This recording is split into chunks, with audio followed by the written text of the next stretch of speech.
Hi, ನಮಸ್ತೆ. ನಾನು ನಿಮ್ಮ ರಾಮೇಗೌಡ ಬಿ ಎಚ್, ಕನ್ನಡ ಸಹಾಯಕ ಪ್ರಾಧ್ಯಾಪಕ, ಮಹಿಳಾ ಸರ್ಕಾರಿ ಪ್ರಥಮ ದರ್ಜೆ ಕಾಲೇಜು ಹಾಸನ. ಇಲ್ಲಿ ಕನ್ನಡ ಸಹಾಯಕ ಪ್ರಾಧ್ಯಾಪಕನಾಗಿ ಕರ್ತವ್ಯ ನಿರ್ವಹಿಸ್ತಾ ಇದ್ದೇನೆ. ಮಕ್ಕಳ, ಮೈಸೂರು ವಿಶ್ವವಿದ್ಯಾನಿಲಯದ NEP ಹೊಸ ರಾಷ್ಟ್ರೀಯ ಶಿಕ್ಷಣ ನೀತಿಗೆ ಅನುಗುಣವಾಗಿ ಪ್ರಥಮ BSc ಕನ್ನಡ ಭಾಷೆ ಭಾಗ 2 ಅದರಲ್ಲಿ ಘಟಕ 2ರಲ್ಲಿ ಭೂಮಿ ಎನ್ನುವಂತಹ ಒಂದು ಘಟಕವನ್ನು ಇಟ್ಟಿದ್ದಾರೆ. ಸೊ ಈ ಭೂಮಿ ಎನ್ನುವಂತಹ ಘಟಕ ಪ್ರಥಮ BSc ಪ್ರಥಮ ಸೆಮಿಸ್ಟರ್ ಮೈಸೂರು ವಿಶ್ವವಿದ್ಯಾನಿಲಯ ವಿದ್ಯಾರ್ಥಿಗಳಿಗೆ ಇಟ್ಟಿರುವಂತಹ ಒಂದು NEP ಪಠ್ಯಕ್ರಮದ ಆಧಾರವಾಗಿ ಇಟ್ಟಿರುವಂತಹ ಒಂದು ಪಠ್ಯಕ್ರಮ. ಸೊ ಮಕ್ಕಳ, ಈ ಒಂದು ಭಾಗದಲ್ಲಿ ಭೂಮಿ ಮತ್ತು ಮನುಷ್ಯನ ಸಹಸಂಬಂಧಗಳು ಹೇಗಿರಬೇಕಿತ್ತು ಮತ್ತು ಹೇಗಿದೆ ಅನ್ನುವಂಥದ್ದನ್ನು ಸೂಚಿಸುವಂತಹ, ನಿರೂಪಿಸುವಂತಹ ಕತೆ ಮತ್ತು ಕವಿತೆಗಳನ್ನು ಈ ಭಾಗದಲ್ಲಿ ಆರಿಸಿ ಇಡಲಾಗಿದೆ. ಸೊ 2 ಕವಿತೆಗಳು ಮತ್ತು 2 ಕತೆಗಳನ್ನು ಭೂಮಿ ಅನ್ನುವಂತಹ ಭಾಗದಲ್ಲಿ ಭೂಮಿ ಮತ್ತು ಮನುಷ್ಯನ ಸಹಸಂಬಂಧ ಹಿಂದೆ ಹೇಗಿತ್ತು, ಈಗ ಹೇಗಿದೆ, ಮತ್ತು ಇದೇ ರೀತಿ ಭೂಮಿಯ ಮೇಲಿನ ದೌರ್ಜನ್ಯ ಅನ್ನುವಂಥದ್ದು ಮುಂದುವರಿತಾ ಹೋದರೆ ಭೂಮಿಯಲ್ಲಿ ಮನುಷ್ಯ ಉಳಿಯುವುದಾದರೂ ಹೇಗೆ ಅನ್ನುವಂತಹ ಪ್ರಶ್ನೆಗಳನ್ನ ಇಟ್ಕೊಂಡು ಜಾಗೃತಿಯನ್ನು ಮೂಡಿಸೋದಕ್ಕೋಸ್ಕರ ಭೂಮಿ ಅನ್ನುವಂತಹ ಒಂದು ಅದ್ಭುತವಾದ ಘಟಕದಲ್ಲಿ 2 ಕವಿತೆಗಳು ಮತ್ತು 2 ಕಥೆಗಳನ್ನು ಇಟ್ಟಿದ್ದಾರೆ ಮಕ್ಕಳ. ಸೊ ಈಗಾಗಲೇ ನಾವು 2 ಕವಿತೆಗಳನ್ನು ನೋಡಿ ಆಗಿದೆ. ಸೊ ಈಗ ಕೆಂಪು ಗಿಣಿ ವಸುಧೇಂದ್ರ ಅವರ ಜೀವನ ಮತ್ತು ಸಾಹಿತ್ಯ ಪರಿಚಯ ಮೊದಲ ಸೆಷನ್ನಲ್ಲಿ ನಾವು ಅದನ್ನು ಮಾಡ್ಕೊಳ್ಳೋಣ. ಸೊ ಮತ್ತೊಮ್ಮೆ ಎಲ್ಲ ವಿದ್ಯಾರ್ಥಿನಿಯರಿಗೆ ಶುಭೋದಯ ಮತ್ತು ಮೊದಲ ಸೆಷನ್, ಮೊದಲ ಅಧಿವೇಶನಕ್ಕೆ ನಿಮಗೆಲ್ಲ ಪ್ರೀತಿಪೂರ್ವಕ ಸ್ವಾಗತವನ್ನು ಬಯಸ್ತಾ ಇದ್ದೇನೆ. ಸೊ ಇಲ್ಲಿ ಭೂಮಿ ಅಂತ ಹೇಳುವಾಗ ವಸುಧೇಂದ್ರ ಅವರ ಕೆಂಪು ಗಿಣಿ ಅನ್ನುವಂತಹ ಒಂದು ಅದ್ಭುತವಾದಂತಹ ಒಂದು ಮನ ಮಿಡಿಯುವಂತಹ ಒಂದು ಕಥೆಯನ್ನು ಇಟ್ಟಿದ್ದಾರೆ. ಸೊ ಇದು ಮಕ್ಕಳ, ನಮ್ಮಲ್ಲಿ ಭೂಮಿ ಮತ್ತು ಮನುಷ್ಯನ ಸಂಬಂಧ ಅತ್ಯಂತ ಪ್ರಾಚೀನವಾದದ್ದು. ಒಂದನ್ನು ಬಿಟ್ಟು ಮತ್ತೊಂದಿಲ್ಲ. ಎಲ್ಲ ಜೀವಿಗಳಿಗೂ ಕೂಡ ಆಖರ ಆವಾಸ ಸ್ಥಾನ ಅಂದರೆ ಭೂಮಿ ಅಂಥೇಳಿ. ಸೊ ಈ ಥರದ್ದು ಭೂಮಿಯನ್ನು ನಾವು ದೇವಿ, ಭೂತಾಯಿ ಇತ್ಯಾದಿ ಅನೇಕ ಹೆಸರುಗಳಿಂದ ಕರಿತೀವಿ ಅಂಥೇಳಿ. ಸೊ ವಸುದೆ, ಧರಿತ್ರಿ, ಭೂರಮೆ, ಭುವಿ, ಇಳೆ, ತಿರೆ ಇತ್ಯಾದಿ ಅನೇಕ ಹೆಸರುಗಳಿಂದ ಕರಿತೀವಿ. ಆ ಭೂಮಿ ನಮ್ಮನ್ನು ಅಕ್ಕರೆಯಿಂದ, ಪ್ರೀತಿಯಿಂದ ಸಾಕ್ತಿರೋದನ್ನು, ಸಲುತ್ತಿರೋದನ್ನು, ಕಾಪಾಡ್ತಿರೋದನ್ನು ನೋಡ್ಬೋದು ಅಂಥೇಳಿ. ಇಂತಹ ಭೂಮಿ ಮತ್ತು ಮನುಷ್ಯನ ನಡುವಿನ ಸಂಬಂಧ ಇತ್ತೀಚಿನ ದಿನಗಳಲ್ಲಿ ಜಾಗತೀಕರಣದ ಪ್ರಭಾವದಿಂದಾಗಿ ಅದೇನಾಗ್ತಾ ಇದೆ ಅಂತಂದರೆ ಸಡಿಲ ಆಗ್ತಾ ಇದೆ ಅಂಥೇಳಿ. ಭೂಮಿಯನ್ನು ವ್ಯಾವಹಾರಿಕ ದೃಷ್ಟಿಯಿಂದ ನೋಡುವಂತಹ ಒಂದು ಪ್ರಕ್ರಿಯೆ ನಮ್ಮಲ್ಲಿ ಪ್ರಾರಂಭ ಆಗಿದೆ. ಇದರ ಪ್ರತಿಫಲವಾಗಿ ಮನುಷ್ಯ ಮುಂದಿನ ದಿನಗಳಲ್ಲಿ ತನ್ನ ಜೀವಮಾನವನ್ನೇ ಬಲಿ ಕೊಡಬೇಕಾಗುವಂತಹ ಅನಿವಾರ್ಯತೆ ಬರಬಹುದು ಅನ್ನುವಂಥ ಹಿನ್ನೆಲೆಯಲ್ಲಿ ಭೂಮಿಯ ಬಗೆಗೆ ಜಾಗೃತಿಯನ್ನು ಮೂಡಿಸುವಂತಹ ಈ ಒಂದು ಕವಿತೆ ಮತ್ತು ಕಥೆಗಳನ್ನು ಇಟ್ಟಿದ್ದಾರೆ. ಅದರಲ್ಲಿ ಈ ವಸುಧೇಂದ್ರ ಅವರ ಕೆಂಪು ಗಿಣಿ ಅನ್ನುವಂತಹ ಕತೆ ಕೂಡ ಬಹಳ ಮುಖ್ಯವಾದದ್ದು ಈ ಹಿನ್ನೆಲೆಯಲ್ಲಿ ಅಂಥೇಳಿ. ಆಧುನಿಕತೆ ಬೆಳೆದಂತೆ ಭೂಮಿಯ ಸ್ಥಿತಿಗತಿಯಲ್ಲಿ ಏರುಪೇರು ಉಂಟಾಗಿ ನಾಗರಿಕತೆಯ ಹೆಸರಿನಲ್ಲಿ ಭೂಮಿಯ ಮೇಲೆ ನಾನಾ ರೀತಿಯಲ್ಲಿ ಆಕ್ರಮಣಗಳು, ಅತ್ಯಾಚಾರಗಳು ನಡೆಯುತ್ತಿವೆ, ದೌರ್ಜನ್ಯಗಳು ನಡೀತಾ ಇದ್ದಾವೆ. ಹೀಗಾಗಿ ಅರಣ್ಯಗಳು, ಗಣಿಗಾರಿಕೆ, ಖನಿಜ ಮತ್ತು ಅದಿರುಗಳ ದರೋಡೆ, ಹಾಗೆಯೇ ಈ ಬೋರ್ವೆಲ್ಗಳು, ರಸ್ತೆ, ಕಟ್ಟಡಗಳ ನಿರ್ಮಾಣದ ಹೆಸರಿನಲ್ಲಿ ಭೂಮಿಯ ಆರೋಗ್ಯವನ್ನು, ಭೂಮಿಯ ಅಂದವನ್ನು ಕೆಡಿಸಿ ಅಪಾಯಗಳಿಗೆ ಆಹ್ವಾನವನ್ನು ಈಯುತ್ತಿರುವುದು ಈ ಆಧುನಿಕತೆ ಅನ್ನುವಂಥ ಹೆಸರಿನಲ್ಲಿ ಭೂಮಿಯ ಮೇಲೆ ದೌರ್ಜನ್ಯವನ್ನು ಯಥೇಚ್ಛವಾಗಿ ದೌರ್ಜನ್ಯ ಮಾಡ್ತಾ ಇರುವಂಥದ್ದನ್ನು ನಾವು ಕಾಣಬಹುದು. ಹೀಗಾಗಿ ಭೂಮಿಯಲ್ಲಿ ಶಬ್ದ ಮಾಲಿನ್ಯ, ಜಲಮಾಲಿನ್ಯ, ಪರಿಸರ ಮಾಲಿನ್ಯ, ಹೀಗಾಗಿ ನಿರಂತರ ಶೋಷಣೆಗೆ ಒಳಗಾಗಿರುವಂತಹ ಭೂಮಿ ತಾಯಿ ಮಾನಸಿಕವಾಗಿ ಕಂಗೆಟ್ಟಿದ್ದಾಳೆ ಅನ್ನುವಂಥದ್ದು ಅಂಥೇಳಿ. ಸೊ ಭೂಮಿ ಸಿಡಿದಿದ್ದರೆ ಮನುಷ್ಯನಿಗೆ ಏನಾಗುತ್ತೆ ಅನ್ನುವಂಥದ್ದು ಗೊತ್ತಿದೆ. ಮಾನವ ಜೀವಿಗಳಿಗಲ್ಲ, ಮನುಷ್ಯ ಮಾಡಿದ ತಪ್ಪಿಗೆ ಆ ಭೂಮಿ ಮೇಲೆ ವಾಸ ಮಾಡ್ತಾ ಇರುವಂಥ ಪ್ರತಿಯೊಂದು ಜೀವಿಗೂ ಕೂಡ ಎದುರಿಸಬೇಕಾದಂತಹ ಒಂದು ಮುಂದಿನ ಭವಿಷ್ಯ ಏನಿದೆ ಅದು ಆ, ಸಹಜವಾಗಿರೋದಿಲ್ಲ ಅಂಥೇಳಿ. ಘೋರತರವಾದದ್ದು, ಕ್ರೂರತರವಾಗಿ ಭೂಮಿ ನಮ್ಮ ಮೇಲೆ ಎರಗಬಹುದಾದಂತಹ ಆ, ಒಂದು ಹಂತಕ್ಕೆ ನಾವು ಬರ್ತೀವಿ ಅನ್ನುವಂಥದ್ದನ್ನು ನಾವು ಗಮನಿಸಬೇಕು. ಇಂಥ ಹಿನ್ನೆಲೆಯಲ್ಲಿ ಭೂಮಿಯ ಬಗ್ಗೆ ಜಾಗೃತಿಯನ್ನು ಮೂಡಿಸಬೇಕಾದದ್ದು ನಮ್ಮೆಲ್ಲರ, ಅದನ್ನು ಉಳಿಸ್ಕೋಬೇಕಾದದ್ದು ನಮ್ಮೆಲ್ಲರ ಗುರುತರವಾದಂತಹ ಜವಾಬ್ದಾರಿ. ಈ ಹಿನ್ನೆಲೆಯಲ್ಲಿ ವಸುಧೇಂದ್ರ ಅವರ ಕೆಂಪು ಗಿಣಿ ಅನ್ನುವಂತಹ ಒಂದು ಕತೆ ಕೂಡ ಭೂಮಿಯ ಮೇಲೆ ನಡೀತಾ ಇರುವಂಥ ನಿರಂತರ ದೌರ್ಜನ್ಯವನ್ನು ಮನುಷ್ಯ ಹೀಗೆ ಮುಂದುವರಿಸಿದ್ರೆ ಮುಂದೆ ಅದಕ್ಕೆ ತಕ್ಕ ಬೆಲೆ ತರಬೇಕಾಗುತ್ತೆ ಅನ್ನುವಂಥದ್ದನ್ನು ಈ ಒಂದು ಕಥೆಯ ಮೂಲಕ ನಮಗೆ ಹೇಳ್ಕೊಡೋದಕ್ಕೆ ಪ್ರಯತ್ನ ಪಟ್ಟಿದ್ದಾರೆ. ಸೊ ಕೆಂಪು ಗಿಣಿ ವಸುಧೇಂದ್ರ ಅವರ ಮೊದಲಿಗೆ ಮಕ್ಕಳ ಈ ಸೆಷನ್ನಲ್ಲಿ ವಸುಧೇಂದ್ರ ಅವರ ಜೀವನ ಮತ್ತು ಸಾಹಿತ್ಯ ಅನ್ನೋದನ್ನು ಪರಿಚಯ ಮಾಡಿಕೊಟ್ಬಿಡೋಣ. ಸೊ ಈ ಒಂದು ಮೊದಲನೇ ಸೆಷನ್ನ ಕಲಿಕೆಯ ಉದ್ದೇಶಗಳು ಈ ರೀತಿ ಇದ್ದಾವೆ. ವಸುಧೇಂದ್ರ ಅವರ ಬದುಕು ಮತ್ತು ಬರಹವನ್ನು ಅರ್ಥ ಮಾಡಿಕೊಳ್ಳುವುದು, ಕತೆಗಾರರ ಆಸಕ್ತಿ ಕ್ಷೇತ್ರಗಳ ಬಗ್ಗೆ ಅರಿವು ಬೆಳೆಸಿಕೊಳ್ಳುವುದು, ವಸುಧೇಂದ್ರ ಅವರ ಬಹುಮಾನ ಪಡೆದ ಕೃತಿಗಳನ್ನು ತಿಳಿದುಕೊಳ್ಳಲಾಗುವುದು, ಹಾಗೆಯೇ ಕಥೆಯಲ್ಲಿ ಬರುವ ಪ್ರಮುಖ ಪಾತ್ರಗಳನ್ನು ಪರಿಚಯ ಮಾಡಿಕೊಳ್ಳುವುದು ಅಂತೇಳಿ. ಹಾಗೆಯೇ ಇಡೀ ಕಥೆಯ ಒಂದು ಸಂಕ್ಷಿಪ್ತ ನೋಟ ಹೇಗೆ ಬರುತ್ತೆ, ಪಾತ್ರಗಳು ಅನ್ನುವಂಥದ್ದು ಹೇಗಿದೆ, ಪಾತ್ರಗಳು ಯಾವ್ಯಾವ್ದು ಬರುತ್ತೆ ಅನ್ನುವಂತಹ ಪ್ರಮುಖ ಪಾತ್ರಗಳನ್ನು ಕೂಡ ನಾವು ಈ ಒಂದು ಭಾಗದಲ್ಲಿ ಅಧ್ಯಯನಕ್ಕೆ ಒಳಪಡಿಸಲಾಗುವುದು ಅಂಥೇಳಿ. ಹಾಗೆಯೇ ವಸುಧೇಂದ್ರ ಅವರ ಜೀವನ ಮತ್ತು ಸಾಹಿತ್ಯ ಪರಿಚಯ. ವಸುಧೇಂದ್ರ ಅವರ ಬದುಕು ಮತ್ತು ಬರಹವನ್ನು ನೋಡೋದಾದರೆ ಮಕ್ಕಳ, ಇವರು 1969ರಲ್ಲಿ ಸಂಡೂರಿನಲ್ಲಿ, ಅಂದರೆ ಬಳ್ಳಾರಿ ಜಿಲ್ಲೆ ಸಂಡೂರಿನಲ್ಲಿ ಜನನವನ್ನು ಪಡ್ತಾರೆ. ಕತೆಗಾರ ಹಾಗೂ ಪುಸ್ತಕ ಪ್ರಕಾಶಕರು ಅಂಥೇಳಿ ಚಂದ ಅನ್ನುವಂತಹ ಚಂದ ಪುಸ್ತಕ ಅನ್ನುವಂತಹ ಒಂದು ಪುಸ್ತಕ ಪ್ರಕಾಶನವನ್ನು ಕೂಡ ಅವರು ನಡೆಸ್ತಿದ್ದಾರೆ. ಹಾಗೆಯೇ ಇವರ ಪ್ರಾಥಮಿಕ ವಿದ್ಯಾಭ್ಯಾಸವನ್ನು ಸಂಡೂರಿನಲ್ಲಿ ನಡೆಯುತ್ತೆ. ಸೂರತ್ಕಲ್ನಿಂದ ಇಂಜಿನಿಯರ್ ಪದವಿಯನ್ನು ಪಡ್ಕೋತಾರೆ. ಇಂಡಿಯನ್ ಇನ್ಸ್ಟಿಟ್ಯೂಟ್ ಆಫ್ ಸೈನ್ಸ್ನಿಂದ ME ಪದವಿಯನ್ನು ಪಡ್ಕೊಂಡು ME ಪದವೀಧರಾಗ್ತಾರೆ, ಇಂಜಿನಿಯರ್ ಆಗಿ ಕೆಲಸ ನಿರ್ವಹಿಸ್ತಾರೆ. ಸುಮಾರು 20 ವರ್ಷಗಳ ಕಾಲ ಸಾಫ್ಟ್ವೇರ್ ಕ್ಷೇತ್ರದಲ್ಲಿ ಕೆಲಸ ಮಾಡಿದ ಅನುಭವ ಶ್ರೀಯುತ ವಸುಧೇಂದ್ರ ಅವರದು. ಸದ್ಯ ಈಗ ಬೆಂಗಳೂರಿನಲ್ಲಿ ವಾಸವಾಗಿದ್ದಾರೆ ಅಂಥೇಳಿ. ಪಕ್ಕದ ಚಿತ್ರದಲ್ಲಿ ನಾವು ವಸುಧೇಂದ್ರ ಅವರನ್ನು ಕೂಡ ಕಾಣಬಹುದು ಅಂಥೇಳಿ. ಹೀಗೆ ಹಳ್ಳಿಯಲ್ಲಿ ವಿದ್ಯಾಭ್ಯಾಸವನ್ನು ಪ್ರಾರಂಭ ಮಾಡಿದಂತಹ ಇವರು ಅನೇಕ ಕಥಾ ಸಂಕಲನ ಕೂಡ ನಮಗೆ ಕೊಟ್ಟಿದ್ದಾರೆ ಸಾಹಿತ್ಯ ಕ್ಷೇತ್ರಕ್ಕೆ. ಮನೀಷೆ ಅನ್ನುವಂತಹ ಕಥಾ ಸಂಕಲನ 1998ರಲ್ಲಿ, ಯುಗಾದಿ ಅನ್ನುವಂತಹ ಕಥಾ ಸಂಕಲನ 2004ರಲ್ಲಿ, ಚೇಳು ಅನ್ನುವಂತಹ ಕಥಾ ಸಂಕಲನವನ್ನು 2006ರಲ್ಲಿ, ಹಾಗೆಯೇ ಹಂಪಿ ಎಕ್ಸ್ಪ್ರೆಸ್ ಅನ್ನುವಂತಹ ಒಂದು ಕಥಾ ಸಂಕಲನವನ್ನು 2008ರಲ್ಲಿ ಪ್ರಕಟಣೆಯಾಗಿದೆ.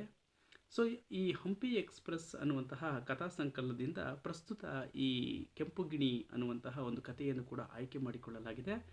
ಜೊತೆಗೆ ಮೋಹನ ಸ್ವಾಮಿ ಅನ್ನುವಂಥದ್ದು 2013ರಲ್ಲಿ ಬಂದಂತಹ ಇನ್ನೊಂದು ಕಥಾ ಸಂಕಲನ. ವಿಷಮ ಭಿನ್ನ ರಾಶಿ 2017ರಲ್ಲಿ ಬಂದಂತಹ ಒಂದು ಕಥಾ ಸಂಕಲನ ಅಂತೇಳಿ. ಮೋಹನ ಸ್ವಾಮಿ ಅನ್ನುವಂಥದ್ದು ಇವರ ಒಂದು ವೈಯಕ್ತಿಕ ಬದುಕನ್ನು ಕುರಿತು ಮಾತನಾಡುವಂತಹ ಒಂದು ಕಥೆ ಅನ್ನುವಂಥದ್ದನ್ನು ಕೂಡ ವಿಮರ್ಶಕರು ಅದನ್ನು ಗುರುತಿಸ್ತಾರೆ ಅನ್ನುವಂಥದ್ದು ಬಹಳ ಮುಖ್ಯವಾದದ್ದು ಅಂಥೇಳಿ.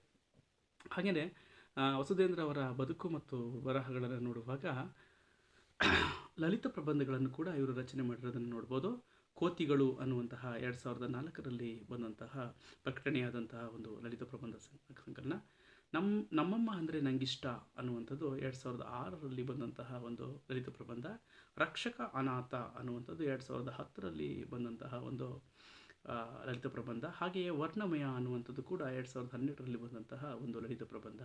5 ಪೈಸೆ ವರದಕ್ಷಿಣೆ 2006ರಲ್ಲಿ ಬಂದಂತಹ ಒಂದು ಕೃತಿ ಇತ್ಯಾದಿ ಕಾದಂಬರಿಗಳಾಗಿ ನಾವು ಗುರುತಿಸೋದ್ರಿಂದ ಮಕ್ಕಳ, ಹರಿಚಿತ್ರ ಸತ್ಯ ಅನ್ನುವಂಥದ್ದು 2020ರಲ್ಲಿ, ತೇಜೋ ತುಂಗಭದ್ರಾ ಅನ್ನುವಂಥದ್ದು 2020ರಲ್ಲಿ ಬಂದಿರುವಂತಹ 2 ಕಾದಂಬರಿಗಳನ್ನು ಕೂಡ ನಾವು ಇದರ ಹಿನ್ನೆಲೆಯಲ್ಲಿ ಗುರುತಿಸ್ಬೋದು ಅಂತೇಳಿ.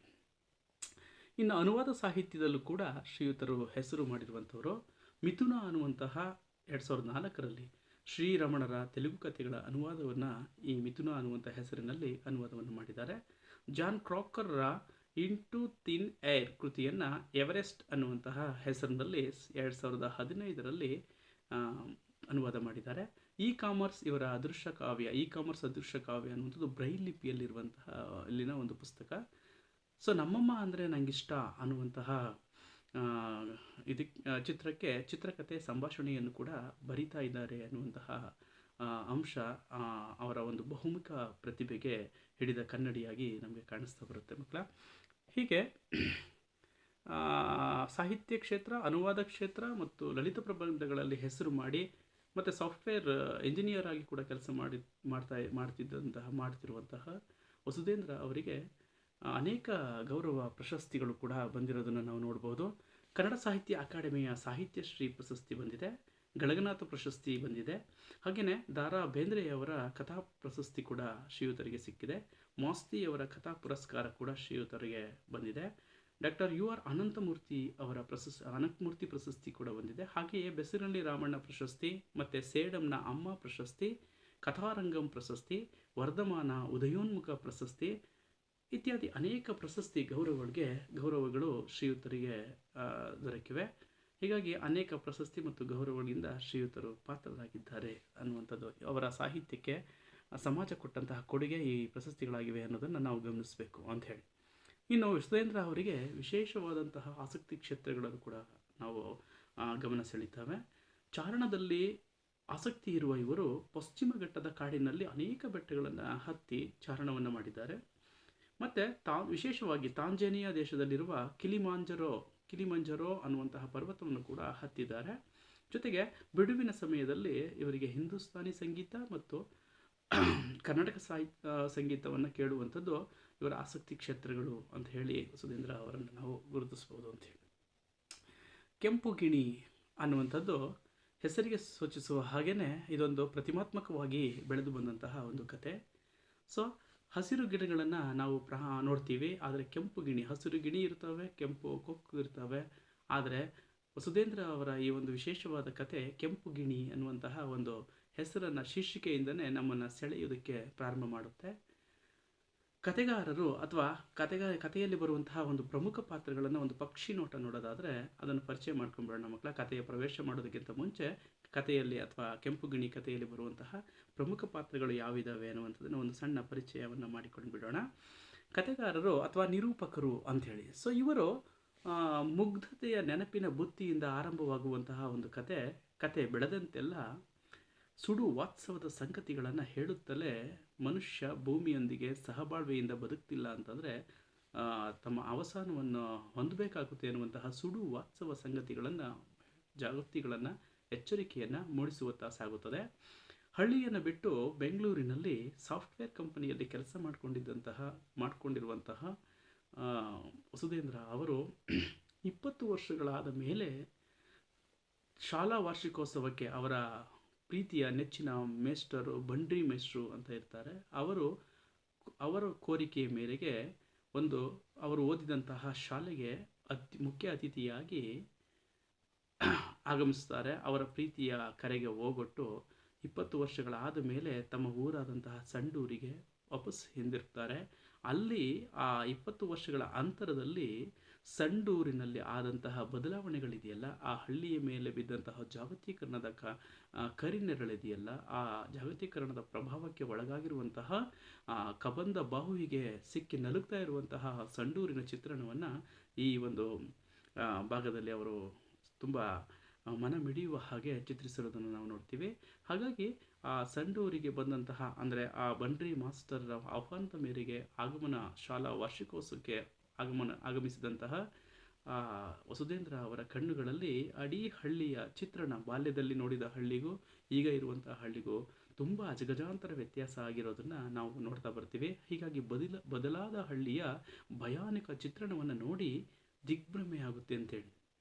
ಯಾವ ಹುಟ್ಟಿದ ಊರನ್ನು ಸ್ವರ್ಗ ಅಂತ, ಭೂಮಿ ಮೇಲಿನ ಸ್ವರ್ಗ ಅಂತ ಹೇಳಿ ನಾವು ಭಾವಿಸ್ತೀವೋ, ಅದು ಆ ಭಾವನೆಗಳನ್ನು ಹೊಂದಿರ್ತೀವೋ, ಅದೇ ಊರಿಗೆ 20 ವರ್ಷಗಳ ನಂತರ ಬಂದಂತಹ ಆ ವಸುಧೇಂದ್ರ ಅವರಿಗೆ ಉಸಿರು ಕಟ್ಟಿಸುವ ಒಂದು ವಾತಾವರಣ ನಿರ್ಮಾಣ ಆಗಿರುತ್ತೆ. ಅವರು ನೋಡಿದಂತಹ ಯಾವುದೇ ಹಸಿರು, ಕೆರೆ ಅಥವಾ ಹೊಲ ಯಾವುದೂ ಕೂಡ ಇಲ್ಲದೆ ಎಲ್ಲ ಕೆಂಪುಮಯವಾಗಿರುತ್ತೆ. ಎಲ್ಲ ಯಂತ್ರಗಳಿಂದ ಇಡೀ ಭೂಮಿಯ ಒಡಲನ್ನು ಬಗೆದು ಆ ಒಡಲಿನ ಗರ್ಭವನ್ನು ಸೋಸ್ತಾ ಇರುವಂತಹ ಒಂದು ಭಯಾನಕವಾದಂತಹ ಒಂದು ಚಿತ್ರ ಇಡೀ ಒಂದು ಕಥೆಯಲ್ಲಿ ಅನಾವರಣವಾಗ್ತಾ ಬರುತ್ತೆ ಅಂಥೇಳಿ. ಸೊ ಅದನ್ನು ಕಣ್ಣಿಗೆ ಕಟ್ಟುವ ಹಾಗೆ ವಸುಧೇಂದ್ರ ಅವರು ತಮ್ಮ ಸಾಹಿತ್ಯ ಬರಹದಲ್ಲಿ ಹಿಡಿದಿಟ್ಟಿರೋದನ್ನು ನಾವು ಗಮನಿಸಬಹುದು ಅಂಥೇಳಿ. ಹಾಗೆಯೇ ಕೆಂಪು ಗಿಣಿ ಮೊದಲಿಗೆ ಪಾತ್ರ ಪರಿಚಯ ಮಾಡ್ಕೊತಾ ಇದೀವಿ ಮಕ್ಕಳ. ಸೊ ಜೊತೆಗೆ ಕತೆಗಾರರ ತಂದೆ ಅಂಥೇಳಿ. ಸೊ ಇವರು ಕೂಡ ಕತೆಗಾರರ ತಂದೆ ಒಂದು ಪ್ರೈವೇಟ್ ಕಂಪನಿನಲ್ಲಿ ಗುಮಾಸ್ತರಾಗಿ ಕೆಲಸ ಮಾಡ್ತಿರ್ತಾರೆ. ಊರಿನಲ್ಲಿ ಉಳಿತಾನೆ ಅನ್ನುವಂತಹ ಒಂದೇ ಒಂದು ಕಾರಣಕ್ಕೆ ಅವರ ಜೊತೆಯಲ್ಲಿ ಹುಟ್ಟಿದಂತಹ ಅಷ್ಟು ಜನ ಅಣ್ಣ ತಮ್ಮಂದಿರು ಅವನಿಗೆ ಈ ಊರಿನಲ್ಲಿ ಉಳ್ಕೋತಾರಲ್ಲ ಅನ್ನುವಂತಹ ಒಂದು ಕಾರಣಕ್ಕಾಗಿ ತಮ್ಮ ಆಸ್ತಿ ಎಲ್ಲನೂ ಕೂಡ ಭಾಗ ಮಾಡಿಕೊಂಡು ಒಡವೆ ವಸ್ತ್ರಗಳನ್ನು ಇಸ್ಕೊಂಡು ಹಂಚಿಕೊಂಡು, ಹೆಂಗಿದ್ರೂ ಗುಮಾತ್ಸ್ ಕೆಲಸ ಸಿಕ್ಕಿದೆ, ಇವರು ಊರಿನಲ್ಲೇ ಉಳ್ಕೋತಾರಲ್ಲ ಅನ್ನುವಂತಹ ಕಾರಣದಿಂದಾಗಿ ಆ ಅಪ್ಪನ ಕಡೆಯಿಂದ ಬಂದಂತಹ 8 ಎಕರೆ ಹೊಲ, ತಾತನಿಂದ ಬಂದಂಥ 8 ಎಕರೆ ಹೊಲವನ್ನು ಬಿಟ್ಟು ಒಡವೆಗಳನ್ನು ಹಂಚಿಕೊಂಡು ಎಲ್ಲರೂ ಕೂಡ ಪಟ್ಟಣ ಸೇರಿಕೊಂಡಿರ್ತಾರೆ. ಅನಿವಾರ್ಯ ಕಾರಣಗಳಿಂದಾಗಿ ಆ ಗುಮಾಸ್ತರ ಪ್ರೈವೇಟ್ ಕಂಪನಿಯಲ್ಲಿ ಗುಮಾಸ್ತ ಕೆಲಸ ಮಾಡ್ತಾ ಇದ್ದಂತಹ ಕತೆಗಾರರ ತಂದೆ ಆ ಸಂಡೂರಿನಲ್ಲೇ ಉಳ್ಕೋಬೇಕಾದಂತಹ ಅನಿವಾರ್ಯತೆ ಬರುತ್ತದೆ ಅಂಥೇಳಿ. ತನ್ನ ಹೊಲದ ಬಗ್ಗೆ 8 ಎಕರೆ ಹೊಲ ಬಂದಿರುತ್ತೆ ಇವರ ಪಾಲಿಗೆ. ಆದರೆ ತನ್ನ ಹೊಲದ ಬಗ್ಗೆ ಯಾವುದೇ ರೀತಿಯ ಆಸಕ್ತಿ ಇಲ್ಲದೆ ಈರಪ್ಪನಿಗೆ ಗುತ್ತಿಗೆಗೆ ಕೊಟ್ಟಿರ್ತಾರೆ ಅಂಥೇಳಿ. ಸೊ ಬೆಳೆದಿದ್ದರಲ್ಲಿ ಇಷ್ಟು ಕೊಡು ಅಂತ ಹೇಳಿ ಗುತ್ತಿಗೆ ಕೊಟ್ಟಿರ್ತಾರೆ. ಅವನು ಅಷ್ಟೇ ಮಳೆ ಬೆಳೆ ಎಲ್ಲ ನೋಡಿ ಆದಾಗ 1-2 ಚೀಲ ತಂದು ಆ ಗುತ್ತಿಗೆ ಆಧಾರದ ಮೇಲೆ ಅವರಿಗೆ ದವಸ ಧಾನ್ಯಗಳನ್ನು ಕೊಡ್ತಿದ್ದು ಅಥವಾ ರಾಗಿ ಕೊಡ್ತಿದ್ದು ಸಾಮಾನ್ಯವಾಗಿ ನಾವು ನೋಡ್ತಾ ಬರ್ತೀವಿ. ಹಾಗೆ ಒಂದು ವಿಶೇಷವಾದದ್ದು ಏನಂದರೆ, ಭೂಮಿಯ ಮೇಲೆ ಯಾವುದೇ ರೀತಿಯ ಆಸಕ್ತಿನೇ ಇಲ್ಲದೆ ಒಂದು ಸಣ್ಣ ಪ್ರೈವೇಟ್ ಕಂಪನಿನಲ್ಲಿ ಗುಮಾಸ್ತರ ಕೆಲಸ ಮಾಡಿಕೊಂಡೇ ಜೀವನ ಸಾಗಿಸ್ತಿರ್ತಾರೆ. ಮಕ್ಕಳಿಗೂ ಕೂಡ ಹೊಲ ತೋರಿಸೋದಕ್ಕೆ ಅಂತ ಹೇಳಿ ಕರೆದುಕೊಂಡು ಹೋಗಿ ಅವ್ರ ಹೊಲಕ್ಕೆ ಹೋಗೋದಕ್ಕೇ ದಾರಿ ತಪ್ಪುವಂತಹ ಆ ಎದುರುಗಡೆ ಸಿಕ್ಕಂತಹ ಹಳ್ಳಿಯ ಜನರನ್ನು ನಮ್ಮ ಹೊಲಕ್ಕೆ ಹೋಗೋ ದಾರಿ ಯಾವುದ್ರಿ ಅಂತ ಕೇಳಿ ನಗೆಪಾಟಲಿಗೆ ಗುರಿಯಾಗುವಂತಹ ಒಂದು ಪಾತ್ರ. ಹಾಗಾಗಿ ಅದು ಭೂಮಿಯ ಅಥವಾ ಅವರ ಜಮೀನಿನ ಮೇಲೆ ಅವರಿಗಿದ್ದಂತಹ ಒಂದು ಅಸಡ್ಡೆಯನ್ನು ತೋರಿಸುತ್ತದೆ ಅಂಥೇಳಿ. ಜೊತೆಗೆ ಈ ಓದು ಬರಹ ಗೊತ್ತಿದ್ದು ಈಗಾಗಲೇ ಹಳ್ಳಿಗಳನ್ನು ಬಿಟ್ಟು ಜಮೀನನ್ನು ಬಿಟ್ಟು ಪಟ್ಟಣಕ್ಕೆ ಸೇರ್ತಾ ಇರುವಂತಹ ಬಹುಪಾಲು ವಿದ್ಯಾವಂತರನ್ನು ಅಥವಾ ಕೆಲಸದಲ್ಲಿದ್ದೀವಿ ಅನ್ನುವಂಥ ಕಾರಣಕ್ಕೆ ಆ ಜಮೀನನ್ನು ದೂರ ಮಾಡಿಕೊಳ್ಳುವಂತಹ ಬಹುಪಾಲು ವಿದ್ಯಾವಂತರ ಪ್ರತಿನಿಧಿಯಾಗಿ ನಮಗೆ ಈ ಕತೆಗಾರರ ತಂದೆ ನಮಗೆ ಕಾಣಿಸ್ತಾರೆ ಅಂಥೇಳಿ. ಹಾಗೆ ಇನ್ನೊಂದು ವಿಶೇಷ ಅಂತಂದರೆ ನಾನಿಲ್ಲೇ ಹೇಳಿಬಿಡ್ತೀನಿ. ಇದ್ದಂತಹ 8 ಎಕರೆಯನ್ನು ಕೂಡ ಜಮೀನಿನಲ್ಲಿ ಅಥವಾ ಏನು ಕೆಲಸ ಜೀವನ ಸಾಗಿಸ್ತಾ ಇರ್ತಾರೆ, ಮಗಳು ಮದುವೆ ಮಾಡಬೇಕಾಗುತ್ತೆ. ಆ ಮಗಳು ಮದುವೆಗೆ ಹಣ ಸಂಪಾದನೆ ಮಾಡಿಲ್ಲ ಅಂತ ಹೇಳಿ ಅವರ ಪಾಲಿಗೆ ಬಂದಿದ್ದಂತಹ 8 ಎಕರೆ ಹೊಲವನ್ನು ಕೂಡ ಮಗಳ ಮದುವೆಗೆ ಮಾರಿಬಿಡುವಂಥದ್ದು ಈ ಒಂದು ಕಥಾಭಾಗದಲ್ಲಿ ನಾವು ಗಮನಿಸ್ತೀವಿ. ಏಕೆಂತಂದರೆ ಕೆಲಸವನ್ನು ನಂಬಿಕೊಂಡು ಇದ್ದಂತಹ ಭೂಮಿಯ ಮೇಲೆ, ಆ ಜಮೀನಿನ ಮೇಲೆ ಅಸಡ್ಡೆಯಿಂದ ಅನಾಸಕ್ತಿ ಹೊಂದಿದಂತಹ ವ್ಯಕ್ತಿ ಅವನ ಕೈಯಲ್ಲಿ ದುಡಿದು ಆ ಮಗಳ ಮದುವೆಯನ್ನು ಆಗಲ್ಲ ಅನ್ನುವಂಥ ಸಂದರ್ಭದಲ್ಲಿ ಅವನ ನೆರವಿಗೆ ಬರುವಂಥದ್ದು ಈ ಒಂದು ಹೊಲ ಅನ್ನುವಂಥದ್ದು ಅಂಥೇಳಿ. ಇದ್ದ ಜಮೀನನ್ನು ನಿರ್ದಾಕ್ಷಿಣ್ಯವಾಗಿ ಮಾರಿಬಿಡ್ತಾರೆ ಅಂಥೇಳಿ. ಹೀಗೆ ಜಮೀನನ್ನು ಮಾರಿಕೊಳ್ಳುವಂತಹ ಒಂದು ಪಾತ್ರದಲ್ಲಿ ಕೂಡ ಇವರು ನಮಗೆ ಕಾಣಿಸ್ಕೊತಾರೆ. ಇನ್ನು ನಿರೂಪಕರ ತಾಯಿಗೆ ಬಂದರೆ, ಈಕೆ ಸಾಂಪ್ರದಾಯಿಕ ಗೃಹಿಣಿ. ಮಗ ಪ್ರಬಂಧ ಬರೆದು ನಗೆಪಾಟಲಿಗೆ ಈಡಾದಾಗ ಸಮಾಧಾನ ಮಾಡಿ ಮಗನ ಪರವಾಗಿ ಒಂದು ಮಾತನಾಡುವಂತಹ ವ್ಯಕ್ತಿತ್ವದ ಇವರು ಮಗನ ಪರವಾಗಿ ಮಾತನಾಡುವ ಸಾಂಪ್ರದಾಯಿಕ ವ್ಯಕ್ತಿತ್ವದ ಜೀವ. ಮಕ್ಕಳನ್ನು ಹೊಲಕ್ಕೆ ಕರೆದೊಯ್ಯಲು ಹೇಳುವವಳು ಇವಳೇ ಅಂಥೇಳಿ. ಸೊ ಯಾಕೆ ಅಂತಂದರೆ ನಾನು ಮುಂದೆ ಆ ನಿರೂಪಕರ ಬಗ್ಗೆ ಮಾತನಾಡುವಾಗ ಹೇಳ್ತೀನಿ. ಆ ಬಂಡ್ರಿ ಮಾಸ್ಟ್ರು ನಮ್ಮ ಹೊಲ ಅನ್ನೋದ್ರ ಬಗ್ಗೆ ಒಂದು ಪ್ರಬಂಧ ಬರೆಯಿರಿ ಅಂತ ಹೇಳಿದಾಗ ಉತ್ಪ್ರೇಕ್ಷೆ ಮಾಡಿ ಆ ಕಥೆಗಾರರು ಪ್ರಬಂಧವನ್ನು 1 ಪುಟದ 2 ಪುಟವಷ್ಟು ಬರೆದಿರ್ತಾರೆ. ಅದರಲ್ಲಿ ಅತ್ಯಂತ ಉತ್ಪ್ರೇಕ್ಷೆ ಮಾಡಿದ ಮಾತುಗಳು ಅಥವಾ ಹೊಲ ನೋಡಿಲ್ಲದೆ ಇರುವಂತಹ ಘಟನೆಗಳನ್ನು ನಗೆಪಾಟಲಿಗೆ ಈಡಾಗುವ ಹಾಗೆ ಅವರು ಬರೆದಿರೋದನ್ನು ನೋಡಿ ಎಲ್ಲರೂ ಕೂಡ ನಗ್ತಾರೆ. ಈ ಪ್ರಬಂಧವನ್ನು ತಂದು ಮನೆಗೆ ಕೊಟ್ಟಾಗ ಅಮ್ಮ ನೋಡ್ತಾರೆ. ಅಮ್ಮ ನೋಡಿ ಅಮ್ಮನಿಗೂ ಕೂಡ ನಗು ಬರುತ್ತೆ. ಆದರೆ ಮಗನ ಪರವಾಗಿ ಮಾತನಾಡಿ ನೀನು ನೋಡಿರೋದನ್ನು ಬರೆದಿದೆಯಾ ಬಿಡು ಅಂತ ಹೇಳಿ ಸಮಾಧಾನ ಮಾಡುವಂತಹ ಒಂದು ಚಿತ್ರ. ನಿಮ್ಮಪ್ಪ ನಿಮ್ಮನ್ನು ಜಮೀನಿಗೆ ಕರ್ಕೊಂಡು ಹೋಗಿದ್ರೆ, ಹೊಲಕ್ಕೆ ಕರ್ಕೊಂಡು ಹೋಗಿದ್ರೆ ನೀನು ನೋಡ್ತಿದ್ದೆ, ಅದರ ಅನುಭವ ಆಗ್ತಿತ್ತು, ನಿಂದೇನೂ ತಪ್ಪಿಲ್ಲ ಅಂಥೇಳಿ. ಸೊ ಮನೆಯಲ್ಲಿ ದೇವ್ರ ಫೋಟೋ ನೋಡ್ತಿದ್ದೆ, ದೇವ್ರುಗಳನ್ನು ನೋಡ್ತಿದ್ದೆ, ಹಾಗಾಗಿ ನೀನು ದೇವ್ರ ಬಗ್ಗೆ ಅದ್ರ ಬಗ್ಗೆ ಬರೆದಿದೆಯಾ ಬಿಡು ಅಂತ ಹೇಳಿ ಸಮಾಧಾನ ಮಾಡುವಂತಹ ಒಂದು ಜೀವ ನಿರೂಪಕರ ತಾಯಿ. ನಿರೂಪಕರ ಅಥವಾ ಕಥೆಗಾರರಿಗೆ ತಾಯಿ ಮತ್ತು ತಂದೆಯ ಹೆಸರುಗಳನ್ನು ಕಥೆಯಲ್ಲಿ ನೀಡಿಲ್ಲ. ಬಹುಶಃ ಇದು ಎಲ್ಲರನ್ನೂ ಪ್ರತಿನಿಧಿಸುವಂತಹ ಒಂದು ಪ್ರತಿ ಮನೆಯಲ್ಲಿರುವಂತಹ ತಂದೆ ತಾಯಿಗಳು ಮತ್ತು ಈ ಒಂದು ಕಥೆಯ ಹಿನ್ನೆಲೆಯಲ್ಲಿ ಬರುವಂತಹ ಅನೇಕ ಪಾತ್ರಗಳನ್ನು ಪ್ರತಿನಿಧಿಸುವ ಪಾತ್ರಗಳಾಗಿಯೂ ಕೂಡ ನಮಗೆ ಇವು ಕಾಣಿಸ್ಕೊಳ್ತವೆ ಅನ್ನುವಂಥದ್ದು ಅಂತ ಹೇಳಿ. ಸೊ ಹಾಗೆಯೇ ನಿರೂಪಕರ ಅಕ್ಕ ನಿರೂಪಕರೊಂದಿಗೆ ಹೊಲಕ್ಕೆ ಹೋಗಿ ಬೆಳೆಗಳಿಗೆ ಪೂಜೆ ಮಾಡಿಕೊಂಡು ಹಸಿರು ಗಿಡಗಳನ್ನು ನೋಡಿ ಸಂಭ್ರಮಿಸುವಂತಹ ಆ ಕೆರೆಯ ದಡನಲ್ಲಿ ಹೋಗುವಂತಹ ಒಂದು ಸಂಭ್ರಮ, ಇವುಗಳನ್ನು ನೋಡಿ ಸಂಭ್ರಮಿಸುವಂತಹ ಒಂದು ಸಂಭ್ರಮಿಸುವ ಆಕೆಗೆ ಹಸಿರು ಗಿಡಗಳನ್ನ ಕಂಡು ತನ್ನ ತಮ್ಮನೊಂದಿಗೆ ಮಾತನಾಡ್ತಾ, ಈ ಹಸಿರು ಹೊಲದಲ್ಲಿ ಹಸಿರು ಗಿಣಿಗಳನ್ನೇ ನೋಡಿದ್ರೆ ಅದು ಗುರುತು ಹಿಡಿಯೋಕ್ಕಾಗೋದಿಲ್ಲ, ಏನು ಮಾಡಬೇಕು ಎಲ್ಲ ಅಂತ ಅಂದರೆ ಮುಂದೊಂದು ಸಲ ಬಂದಾಗ ಎಲ್ಲ ಗಿಡಗಳನ್ನು ಹಿಡಿದು ಎಲ್ಲದಕ್ಕೂ ಕೂಡ ಕೆಂಪು ಬಣ್ಣಗಳನ್ನು ಬೆಳೆದು ಬಿಡೋಣ ಅಂತ ಹೇಳಿ ತಮ್ಮನೊಂದಿಗೆ ಮುಗ್ಧವಾಗಿ ತನ್ನ ಅಭಿಪ್ರಾಯಗಳನ್ನು ಹಂಚ್ಕೋತಾಳೆ. ಸೊ ಈ ಮಾತುಗಳು ಕಥೆಗಾರರು ಕಥೆಯಲ್ಲಿ ತರುವಂಥ ಉದ್ದೇಶನೇ ಬಹಳ ಪ್ರತಿಮಾತ್ಮಕವಾಗಿ ನಮಗೆ ಕಾಣಿಸುತ್ತೆ. ಮುಂದಿನ ಇಡೀ ಊರಿನ ಭವಿಷ್ಯ ಏನಾಗುತ್ತೆ ಅನ್ನುವಂಥದ್ದನ್ನು ಒಂದು ಧ್ವನಿಯ ಮೂಲಕ ಈ ಮಾತುಗಳು ನಮಗೆ ಅನುರಣನಗೊಳ್ತಾ ಬರ್ತವೆ ಇಡೀ ಕಥೆನಲ್ಲಿ ಅಂತ ಹೇಳಿ ನಾವು ಗಮನಿಸ್ಬೋದು ಅಂತ ಹೇಳಿ. ಹಾಗಾಗಿ ಆಕೆ ಹೇಳುವ ಕೆಂಪು ಗಿಣಿಯನ್ನು ಅಥವಾ ಹಸಿರು ಗಿಳಿಯನ್ನು ಹಸಿರು ತೋಟದ ಹಸಿರು ಗದ್ದೆನಲ್ಲಿ ಅವುಗಳನ್ನು ಗುರುತಿಸೋದಕ್ಕೆ ಸಾಧ್ಯ ಆಗೋದಿಲ್ಲ. ಹಾಗಾಗಿ ಹಸಿರು ಗಿಳಿಯ ಬದಲಾಗಿ ಅವುಗಳಿಗೆಲ್ಲ ಕೆಂಪು ಬಣ್ಣವನ್ನು ಬೆಳೆದು ಬಿಡೋಣ, ಹಾಗಾಗಿ ಬೇಗ ಗುರುತಿಸ್ಬೋದು ಅನ್ನುವಂಥ ಅವಳ ಆಲೋಚನೆ ಮುಂದೆ ಪ್ರಕೃತಿ ಸಹಜವಾಗಿಯೇ ನಾವು ಭೂಮಿಯನ್ನು ನಡೆಸ್ಕೊಂಡಂಥ ರೀತಿ ಹಿನ್ನೆಲೆಯಲ್ಲಿ ಆ ಗಿಳಿಗಳು ಬಣ್ಣ ಕೂಡ ಕೆಂಪಾಗಿ ಕೊನೆಗೆ ತಮ್ಮ ಅಕ್ಕನ ಮಾತನ್ನು ಜ್ಞಾಪಕ ಮಾಡಿಕೊಂಡು ವಿಲವಿಲ ಒದ್ದಾಡಿ ಮರುಗುವುದು ಕೂಡ ನಾವು ಕಥೆಯಲ್ಲಿ ನೋಡ್ತಾ ಬರ್ತೀವಿ ಅಂತ ಹೇಳಿ.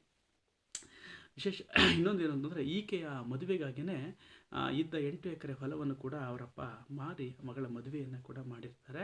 ಮದುವೆ ಆದಮೇಲೆ ಅವರು ಸಂತೋಷವಾಗಿರ್ತಾರೆ ಅನ್ನುವಂಥ ಮಾತುಗಳನ್ನು ಕೂಡ ವಸುಧೇಂದ್ರ ಅವರು ತಮ್ಮ ಕಥೆಯನ್ನು ಮುಂದುವರಿಸುವಾಗ ಆ ನಿರೂಪಣೆಗಳನ್ನೇ ಕೂಡ ಅವರು ಹೇಳ್ಕೊಂಡು ಬರ್ತಾ ಹೋಗ್ತಾರೆ ಅಂಥೇಳಿ. ಸೊ ಹಾಗೆಯೇ ಮತ್ತೊಂದು ಪಾತ್ರ ಬಂಡಿ ಮಾಸ್ತರ ಅನ್ನುವಂತಹ ಪಾತ್ರ. ಇವರು ಕಥೆಗಾರರ ಮೆಚ್ಚಿನ ಮೇಷ್ಟ್ರು. ನಮ್ಮ ಹೊಲದ ಬಗ್ಗೆ ಪ್ರಬಂಧ ಬರೆಯಲು ಹೇಳಿ ಕಥೆಗಾರರು ಬರೆದುದನ್ನು ನೋಡಿ ರೇಗಿ ಏಟು ಬಿಟ್ಟವರು. ಶಾಲಾ ವಾರ್ಷಿಕೋತ್ಸವಕ್ಕೆ ಒಂದು 20 ವರ್ಷಗಳ ಅನಂತರ ಆ ಕಥೆಗಾರರನ್ನೇ ಅತಿಥಿಗಳಾಗಿ ಆಹ್ವಾನಿಸುವಂಥವರು ಅಂಥೇಳಿ. ಸೊ ಪ್ರಬಂಧ ಬರೆಯಿರಿ ಅಂತ ಹೇಳಿ ಒಂದು ಪುಟ ಬರೆಯಿರಿ ಅಂತ ಹೇಳಿದಾಗ ಆ ಪ್ರಬಂಧವನ್ನು ಬರೆಯೋದಕ್ಕೆ ಹೋದಂತಹ ಈ ನಮ್ಮ ವಸುಧೇಂದ್ರ ಅವರು ಅಥವಾ ಕಥೆಗಾರರು ಅಥವಾ ಏನು ಮಾಡ್ತಾರೆ ಅಂತಂದರೆ, ಅವರು ನೋಡಿಲ್ದಿರುವಂಥ ಹೊಲವನ್ನು ಚಿತ್ರಣ ಮಾಡಿ ಬರೀತಾರೆ ಅಂಥೇಳಿ. ಸೊ ನೋಡಿಲ್ಲದೇ ಇರುವಂಥದ್ದು ಅಂದರೆ ಉಪ್ಪು ಖಾರ ಹಾಕಿ ಬರಿಬೇಕು ಅಂಥೇಳಿ, ಅಥವಾ ನಮ್ಮ ಹೊಲ ಇಷ್ಟು ಆರ್ಡಿನರಿಯಾಗಿರುತ್ತೆ ಅಂತ ಹೇಳಿ ನನಗೆ ನಂಬಿಕೆ ಬರ್ತಾ ಇಲ್ಲ ಅಂತ ಹೇಳಿ ಆ ಹೊಲವನ್ನು ಒಂದು ರೀತಿ ವಿಶೇಷವಾಗಿ ವಿವರಣೆ ಕೊಡಬೇಕು ಅನ್ನುವಂಥದ್ದು, ನೋಡಿರುವಂತಹ ಹೊಲಗಳನ್ನು ಅದೇ ರೀತಿ ಆರ್ಡಿನರಿ ಹೊಲಗಳು ನಮ್ಮಲ್ಲಿ ಇರೋದಿಲ್ಲ ಅಂತ ಹೇಳಿ ತುಂಬ ಒಂದು ಏನು ಹೇಳ್ತೀವಿ ಉತ್ಪ್ರೇಕ್ಷೆ ಮಾಡಿ ತನ್ನ ಕಥೆಯಲ್ಲಿ ಅವರು ಪ್ರಬಂಧದಲ್ಲಿ ಬರೆದು ಬಿಡ್ತಾರೆ. ಸೊ ನಮ್ಮ ಹೊಲದಲ್ಲಿ ಉಳ್ಳಾಗಡ್ಡಿ ಬೆಳೀತವೆ, ಪ್ರತಿಯೊಂದು ಮರವು ಕೂಡ ಮಾವಿನ ಮರದಷ್ಟು, ಅಂದರೆ ಪ್ರತಿಯೊಂದು ಉಳ್ಳಾಗಡ್ಡಿ ಮರ ಕೂಡ ಮಾವಿನ ಮರದಷ್ಟು ದೊಡ್ಡದಿದೆ. ಎಲೆಗಳಿಗೂ ಕೂಡ ಉಳ್ಳಾಗಡ್ಡಿಗಳು ಸುರಿದು ಬಿಟ್ಟಿರ್ತವೆ. ಬರೀ ಒಂದೇ ಗಿಡದಲ್ಲಿ ಬಣ್ಣ ಬಣ್ಣದ ಉಳ್ಳಾಗಡ್ಡಿಗಳು ಬೆಳೆದಿರ್ತವೆ. ಬಿಳಿ ಕೆಂಪು ಮಾತ್ರವಲ್ಲ, ನೀಲಿ, ಹಳದಿ, ಹಸಿರು, ಕಪ್ಪು ಇತ್ಯಾದಿ ಅನೇಕ ಬಣ್ಣದ ಉಳ್ಳಾಗಡ್ಡಿಗಳು ಅಂದರೆ ಈರುಳ್ಳಿ ಬೆಳೆದಿರ್ತವೆ ಅನ್ನುವಂಥದ್ದನ್ನು ಅವ್ರು ಹೇಳ್ತಾರೆ. ಜೊತೆಗೆ ಅಲ್ಲಿ ದೇವತೆಗಳು ಬರ್ತವೆ, ಅಂದರೆ ಅಲ್ಲಿ ನಮ್ಮ ಹೊಲದ ಮಧ್ಯದಲ್ಲಿ ಒಂದು ಸಮುದ್ರ ಇದೆ ಅಂತ ಬರೀತಾರೆ. ಮತ್ತು ಅಲ್ಲಿ ಏನು ತುಂಬ ಕಮಲದ ಹೂಗಳಿದ್ದಾವೆ, ಕಮಲದ ಗಿಡಗಳಿದ್ದಾವೆ, ತುಂಬ ಕಮಲದ ಹೂಗಳನ್ನು ಬಿಟ್ಟಿದ್ದಾವೆ. ನಾವು ನಡೆದಾಡುವ ಹಾಗೆ ಇಲ್ಲ, ಕಮಲದ ಹೂಗಳ ಮೇಲೇ ಹೆಜ್ಜೆಗಳನ್ನು ಇಟ್ಕೊಂಡು ನಾವು ಓಡಾಡ್ಬೋದು. ದೇವತೆಗಳು ಕೂಡ ಆ ದೇವಲೋಕದಿಂದ ಬಂದು ಆ ಕಮಲದ ಹೂಗಳ ಮೇಲೆ ಕುಳಿತಿರ್ತಾರೆ. ಆಮೇಲೆ ಅಲ್ಲಿ ವೀಣೆ ಬಾರಿಸೋದು, ಸರಸ್ವತಿ, ಲಕ್ಷ್ಮಿ, ಬ್ರಹ್ಮ ಮುಂತಾದವರೆಲ್ಲರೂ ಕೂಡ ಬರ್ತಿರ್ತಾರೆ. ಜೊತೆಗೆ ಅಲ್ಲಿ ವೀಣೆ ಬಾರಿಸೋದು, ಹಾಡು ಹೇಳೋದು, ಜಪ ಮಾಡೋದು, ಹೀಗೆ ಏನಾದರೂ ಒಂದು ನಮ್ಮ ಒಂದು ಹೊಲದಲ್ಲಿ ಅವರು ಮಾಡ್ತಾನೆ ಇರ್ತಾರೆ. ಒಮ್ಮೊಮ್ಮೆ ಲಕ್ಷ್ಮಿ ಕೈಗಳನ್ನು ಎತ್ತಿ ಬಂಗಾರದ ನಾಣ್ಯಗಳನ್ನು ಕೂಡ ಸುರಿಸಿಬಿಡ್ತಾಳೆ ಅನ್ನುವಂತಹ ಒಂದು ಉತ್ಪ್ರೇಕ್ಷೆಯಾದಂಥ ಮಾತುಗಳನ್ನು ಬರೀತಾರೆ. ಅಷ್ಟೇ ಅಲ್ಲ, ನಮ್ಮ ಹೊಲದಲ್ಲಿರುವಂತಹ ಸಮುದ್ರದಿಂದನೇ ನಮ್ಮ ಬೆಳೆಗಳಿಗೆ ನೀರನ್ನು ಹಾಯಿಸ್ತೀವಿ, ಸಮೃದ್ಧವಾಗಿ ಎಲ್ಲ ಬೆಳೆಗಳು ಬರ್ತವೆ. ಆಮೇಲೆ ಚಾಕೊಲೇಟ್ ಮರಗಳು ಕೂಡ ಇದ್ದಾವೆ. ಚಾಕ್ಲೇಟ್ ಮರಗಳು ಇದ್ದು ಬೇಕಾದಷ್ಟು ಶುಂಠಿ, ಪೆಪ್ಪರ್ಮಿಂಟು, ಪಾರ್ಲೆ, ಹಸಿರು ಚಾಕ್ಲೇಟು, ಕಂಬರದಂಟು, ಕ್ಯಾಡ್ಬರೀಸು ಮುಂತಾದ ಚಾಕೊಲೇಟ್ಗಳನ್ನು ಕೂಡ ನಮ್ಮ ಹೊಲದಲ್ಲಿರುವಂಥ ಗಿಡಗಳು ಬಿಡ್ತವೆ. ಇವುಗಳನ್ನು ನಾವು ಬೇಕಾದಷ್ಟು ಕುಯ್ಕೊಳ್ತೀವಿ, ತಿಂತೀವಿ. ಮತ್ತು ದೇವತೆಗಳು ಕೂಡ ಬೇಕಾದಷ್ಟು ಜಪ ಮಾಡೋದು ಮಾಡುವಾಗ ಅವರು ಕೂಡ ಬೇಕಾದಾಗ ಬೇಕಾದಷ್ಟು ತಿಂತಾರೆ. ಬ್ರಹ್ಮ ತನ್ನ 4 ಬಾಯಿಗಳಿಂದ ಒಂದೇ ಸಮನೆ ತಿಂದ್ಬಿಡ್ತಾನೆ. ಸೊ ಈ ಥರದ್ದೆಲ್ಲ ಅನೇಕ ಉತ್ಪ್ರೇಕ್ಷೆಯ ಮಾತುಗಳನ್ನಂದರೆ ಹೊಲವನ್ನು ನೋಡದೇ ಇದ್ದಂತಹ ಗಿಡದ ಬಗ್ಗೆ, ಹೊಲದ ಬಗ್ಗೆ, ಜಮೀನಿನ ಬಗ್ಗೆ, ಬೆಳೆಗಳ ಬಗ್ಗೆ ಅನುಭವ ಇಲ್ಲದೆ ಇರುವಂತಹ ಆ ಹುಡುಗ, ಆ ಬಾಲಕ ಹೀಗೆ ಬರೆದಿರ್ತಾನೆ. ಸೊ ಹೀಗೆ ಬರೆದಿದ್ದನ್ನು ನೋಡಿ ಬಂಡ್ರಿ ಮಾಸ್ಟರ್ಗೆ ರೇಗಿ ಹೋಗುತ್ತೆ. ರೇಗಿ ಹೋಗಿ, ನಿಮ್ಮ ಮರದಾಗೆ ಉಳ್ಳಾಗಡ್ಡಿ ಸುರಿತೀವೇನ್ಲೇ, ಬಳ್ಳಾರಿ ಜಿಲ್ಲೆ ಮಧ್ಯದಾಗೆ ಸಮುದ್ರ ಬಂದೈತೇನ್ಲೇ ಅಂತ ಹೇಳಿ ಆ ಹುಡುಗನಿಗೆ ಒಂದೆರಡು ಏಟು ಚೆನ್ನಾಗಿ ಬಿಗಿತಾರೆ ಅಂತೇಳಿ. ಸೊ ಅಪಮಾನಿತನಾಗಿ ಅವನ ಬರೆದಿದ್ದ ಪ್ರಬಂಧವನ್ನು ಕೇಳಿದಂತಹ ಸಹಪಾಠಿಗಳೆಲ್ಲರೂ ಕೂಡ ನಗ್ತಾರೆ. ಹೀಗೆ ನಗಪಾಟಲಿಗೆ ಈಡಾಗುವಂತಹ ಒಂದು ಸನ್ನಿವೇಶ ನಮ್ಮ ಹೊಲ ಅನ್ನುವಂತಹ ಪ್ರಬಂಧ ಬರೆದಾಗ ಅವರಿಗೆ ಗೊತ್ತಾಗ್ತಾ ಹೋಗುತ್ತೆ. ಇಡೀ ಪ್ರಬಂಧದ ಮೂಲವನ್ನು ಹುಡುಕ್ತಾ ಹೋಗ್ತಾ ಇದ್ದಾಗೇ ಹೊಲದ ಬಗ್ಗೆ ಅನುಭವ ಇಲ್ಲದೆ ಇರುವಂಥ ಹುಡುಗ ಹೊಲವನ್ನು ನೋಡಬೇಕು ಅನ್ನುವಂತಹ ಒಂದು ಅದಮ್ಯ ಆಸೆಯಿಂದ ತನ್ನ ತಂದೆಯೊಂದಿಗೆ ಮುಂದೆ ಹೊಲಕ್ಕೆ ಹೋಗಿ ಹೊಲವನ್ನು ನೋಡಿದಂತಹ ಬಾಲ್ಯದ ದಿನಗಳನ್ನು ಕೂಡ ಅವರು ಇದರಲ್ಲಿ ಚರ್ಚೆ ಮಾಡ್ತಾ ಬರ್ತಾರೆ. ಆ ನಂತರದಲ್ಲಿ 20 ವರ್ಷಗಳಾದ ಮೇಲೆ ಅದೇ ಊರಿಗೆ ಬಂದಾಗ ಅದೇ ಬಾಲ್ಯದಲ್ಲಿ ನೋಡಿದಂತಹ ಅನೇಕ ಬದಲಾವಣೆಗಳನ್ನು ನೋಡಿ, ಗುರುತರವಾದಂಥ ಬದಲಾವಣೆಗಳನ್ನು ನೋಡಿ ದಿಕ್ಕೆಟ್ಟು ದಿಗ್ಭ್ರಮೆಗೊಳ್ತಾರೆ ಅನ್ನುವಂಥದ್ದು ಕೂಡ ಸತ್ಯ ಅಂಥೇಳಿ. ಹಾಗೆಯೇ ಇನ್ನೊಂದು ಪಾತ್ರ ಈರಪ್ಪ ಅನ್ನುವಂಥವನು. ಕೂಲಿ ಮಾಡುವಂತಹ ಒಂದು ಬಡ ಕುಟುಂಬ ಈತ. ನಿರೂಪಕರ ಜಮೀನನ್ನು ಗುತ್ತಿಗೆಯ ಮೇಲೆ ವ್ಯವಸಾಯ ಮಾಡುತ್ತಿದ್ದವ. ಮನೆಯಲ್ಲಿ ಕೆಲಸ ಮಾಡುವ, ಅಂದರೆ ನಿರೂಪಕರ ಮನೆಯಲ್ಲಿ ಅಥವಾ ಕತೆಗಾರರ ಮನೆಯಲ್ಲಿ ಅವರು ಹೇಳಿದಂತೆ ಸೌದೆ ಹೊಡೆಯುವಂಥ ಕೆಲಸ ಆಗಿರ್ಬೋದು. ಸೊ ಈ ಥರದ ಕೆಲಸಗಳನ್ನು ಆತ ಮಾಡ್ತಿರ್ತಾನೆ. ಹಾಗೆಯೇ ನಿರೂಪಕರಿಗೆ ಆಕರ್ಷಕವಾಗಿ ಕತೆ ಹೇಳುವಂಥದ್ದು, ಏಕೆಂದರೆ ಇವನನ್ನು ಕತೆಗಳ ಕಣಜ ಅಂತ ಹೇಳಿ ನಿರೂಪಕರು ಕರೀತಾ ಇರ್ತಾರೆ. ಬಹಳ ಆಸಕ್ತಿಪೂರ್ವಕವಾಗಿ ಮತ್ತು ಏನು ಹೇಳ್ತೀವಿ, ಕುತೂಹಲಭರಿತವಾದಂಥ ಕತೆಗಳನ್ನು ಹೇಳೋದ್ರಲ್ಲಿ ಈ ಈರಪ್ಪ ನಿಸ್ಸೀಮ ಆಗಿರ್ತಾನೆ. ಒಂದು 7 ಹೆಡೆಯ ಸರ್ಪದ ಕಥೆಯನ್ನು ಆತ ಹೇಳ್ತಾನೆ ಅಂತೇಳಿ. ಸೊ 7 ಹೆಡೆಯ ಸರ್ಪದ ಕಥೆ ಅಂತ ಹೇಳುವಾಗ ನಮ್ಮ ಜಮೀನಿನಲ್ಲಿ ಅಥವಾ ಅವರ ಹೊಲದಲ್ಲಿ ಅಥವಾ ಲೇಖಕರ ಹೊಲದಲ್ಲಿ ಒಂದು 7 ಹೆಡೆಯ ಸರ್ಪ ಇದೆ. ನಾನು ಒಂದು ಸಲ ಮಲಗಿದ್ದಾಗ ಮಳೆ ಹನಿಗಳು ಬೀಳ್ತಾ ಇತ್ತು. ಅದು ಎಲ್ಲ ಕಡೆ ಸುತ್ತ ಮಳೆ ಹನಿ ಬೀಳ್ತಾ ಇತ್ತು, ನನಗೆ ಬೀಳ್ತಾ ಇಲ್ಲ, ಯಾಕೆಪ್ಪ ಅಂತ ಹೇಳಿ ನೋಡೋಣ ಅಂತಂದರೆ ಆ 7 ಹೆಡೆ ಸರ್ಪ ನನಗೆ ಸೆಡೆಯನ್ನು ಒಟ್ಟಿತ್ತು. ಆ ಸೆಡೆ ಕಾರಣದಿಂದ ನನಗೆ ಮಳೆ ಹನಿಗಳು ಬೀಳ್ತಾ ಇರಲಿಲ್ಲ ಅನ್ನುವಂಥದ್ದನ್ನು ಹೇಳ್ತಿರ್ತಾನೆ. ಮತ್ತು ಅಲ್ಲಿ ನಿಧಿಯನ್ನು ಕಾಯ್ತಾ ಇದೆ ಅಂಥೇಳಿ. ಸೊ ನಿಧಿಯನ್ನು ಕಾಯ್ತಾ ಇದೆ. ಅದು ನಾನು ಆ ನಿಧಿಯನ್ನು ಕಾಯುವ ಆ ನಿಧಿಯನ್ನು ನಾನು ಒಂದಲ್ಲ ಒಂದಿನ ಆ ಹಾವಿನ ಮೇಲೆ ಕುಳಿತು ಎಲ್ಲಿದೆ ನಿಧಿ ಹೇಳು ಅಂತ ಹೇಳಿ ತೋರಿಸ್ತೀನಿ ಅಂಥೇಳಿ, ತೋರಿಸು ಅಂತ ಹೇಳ್ತೀನಿ. ಆಗ ನಿಧಿಯನ್ನು ತೆಗಿತೀನಿ, ನಿಧಿಯನ್ನು ತೆಗೆದು ನಾನು ಕೂಡ ಒಬ್ಬ ಶ್ರೀಮಂತ ಆಗ್ತೀನಿ ಅನ್ನುವಂತಹ ಒಂದು ಕನಸನ್ನು ಕಟ್ಟಿಕೊಂಡಿದ್ದಂತಹ, ಆಸೆಯನ್ನು ಇಟ್ಕೊಂಡಿದ್ದಂತಹ ಒಂದು ಮುಗ್ಧ ಜೀವ ಈರಪ್ಪ. ಹಾಗೆಯೇ ಕೇಳ್ತಾರೆ, ಏನು ಹಾವುಗಳನ್ನು ನೀನು ಹತ್ತಿದ್ರೆ ಅದು ಏನು ಮಾಡಲ್ವ ನಿನಗೆ ಅಂತ ಹೇಳಿ ಕುತೂಹಲದಿಂದ ಬಾಲಕನಾದಂತಹ ಕಥೆಗಾರರು ಕೇಳಿದಾಗ, ನಾನೇಕೆ, ನನಗೇನು ತಪ್ಪು ಮಾಡಿದ್ದೀನಿ, ನಾನೇನಾದ್ರು ತಪ್ಪು ಮಾಡಿದರೆ ತಾನೇ ಅದು ಹಾವು ನನಗೆ ಕಡಿಯೋದು, ನನಗೆ ಯಾರ ಮೋಸ ಮಾಡಿದರೆ ತಾನೇ ನನಗೆ ಅದು ನನಗೆ ಕಡಿಯೋದು. ಹಾಗಾಗಿ ನಾನು ತಪ್ಪು ಮಾಡಲ್ಲ, ಮೋಸನೂ ಮಾಡೋಲ್ಲ, ಹಾಗಾಗಿ ಅದು ನಾನು ಹೇಳ್ದಂಗೆ ಕೇಳುತ್ತೆ ಅಂತ ಹೇಳಿ